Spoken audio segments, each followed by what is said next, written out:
ये फज़ैल इब्न अयाज़, अल्लाह अकबर, अपने वक्त के बहुत बड़े डाकू थे।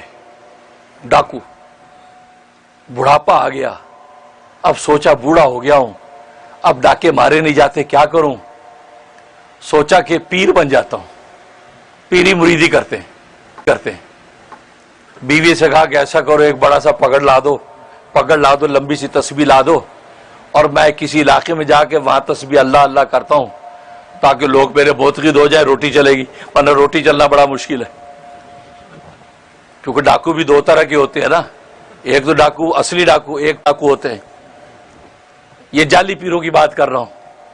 असली पीर तो वारिस नबी हैं, वो युज़क्कीहिम, नबी के जो वो वारिस हैं कि जो आपके दिलों का तज़किया करते हैं। अब ये एक जगह पर बैठ के तस्बीह खड़का रहे हैं, अल्लाह अल्लाह अल्लाह। शोहरत हो गई इलाके के अंदर, या कोई अल्लाह वाला आया है, लोग दुआएं कराने लग गए, लोग खिदमतें करने लग गए, यार इस बेचारे के खाने पे नजर कोई नहीं, नजराने देने लग गए, उसकी खूब जिंदगी गुजर रही। अब लोग बैत होने लग गए, मुरीद होने लग गए, ला इलाहा इल्लल्लाह, ला इलाहा इल्लल्लाह की सुबह शाम ज़रबे लग रही हैं। अब आने वाले तो बेचारे मुखलिस थे, वो ज़रबे लगा के खुदा की मोहब्बत पा गए। पीरो मुर्शिद की बरकत से हमें तो मोहब्बत मिल गई, लोग ज़रबे लगा रहे। जैसे जय नमाज़ें बेचने वाला तो तिजारत कर रहा है, लेकिन खरीदने वाला तो इबादत के लिए खरीद रहा है। दोनों की नीयतों में कितना बड़ा फर्क। खरीदने वाला खरीद कर तहज्जुद पड़ेगा, और बेचने वाला बेच के पैसे लेके अयाशी करेगा। तो जय नमाज तस्बीह बेचने वाला तिजारत कर रहा है, खरीदने वाला इबादत के लिए खरीद रहा है। दोनों की नीयतों में कितना फर्क। तो यहाँ पीर साहब तो रोटी खाने के लिए पीरी जमा के बैठे, और आने वाले अल्लाह पाने के लिए अल्लाह वाले के पास आ गए, इस अल्लाह वाले से अल्लाह मिल जाए, और उनको अल्लाह वाकई मिल गया। अब जब अल्लाह मिल गया तो 3-4 मुरीदों ने सोचा कि यार हमें तो इतना बड़ा मुशाहिदे का मुकाम मिल गया है, हम अपने पीरो मुर्शिद का मुकाम देखें, इसका मुकाम क्या है, क्योंकि मुराकबों में मुकामात देखे जाते हैं। अब वो चारों बड़े पाए के मुरीद बन चुके थे, अब वो मुराकबा करके बैठे। वो जनाब ऊपर देख रहे हैं, सैर फिल्ला और सैर जो है लिल्ला के अंदर जो गर्क है, कहा कहीं मुकाम नजर नहीं आया। कहा नजर है नहीं भाई। कहता लगता हजरत का मुकाम इतना ऊंचा है कि हमारी दस्तरस ही नहीं।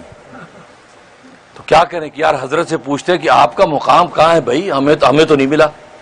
अब ये आ गए, कहा हजरत आपका मुकाम हमने ढूंढा, हमने चौथे आसमान तक चले गए, ऊपर तक चले गए, सारे हमने सैर फिल्ला के अंदर सारे गोते लगा दिए, लेकिन आपका मुकाम, क्या मुकाम है आपका माशाल्लाह। तो फज़ैल इब्न अयाज़ रोने लगे, थाड़े मार मार के रोने लगे। अब वो मुरीद हैरान हो गए कि हजरत पर गिरिया तारी हो गया।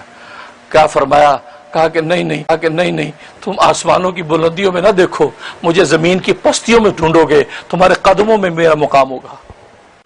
क्योंकि उसको ये एहसास हुआ कि मैं किस फराड और अय्यारी के साथ अल्लाह का नाम इनको दे रहा हूं, और वो खुलूस से अल्लाह का नाम लेकर अल्लाह को पा गए, और मैं फराड और अय्यारी के अंदर रहकर ये पस्ती के अंदर गिरा हुआ हूं। रोटी के लिए मैंने ये चक्कर चलाया। उसको ये नदामत हुई, कहा कि अपने नीचे देखो। अब उन्होंने मुराकबा जब किया, वो जमीन की पस्तियों के गढ़ों के अंदर इसका मुकाम देखा, हैरान हो गए। कहा हजरत खैरियत, क्या मामला ये, हम तो बुलंदियों पे चले गए और आप पस्तियों में गिरे हुए। कहा कि इसलिए कि तुम अल्लाह वाले से अल्लाह लेने के लिए आए हो, और मैं अल्लाह वाला बन के तुमसे दुनिया समेट रहा हूं।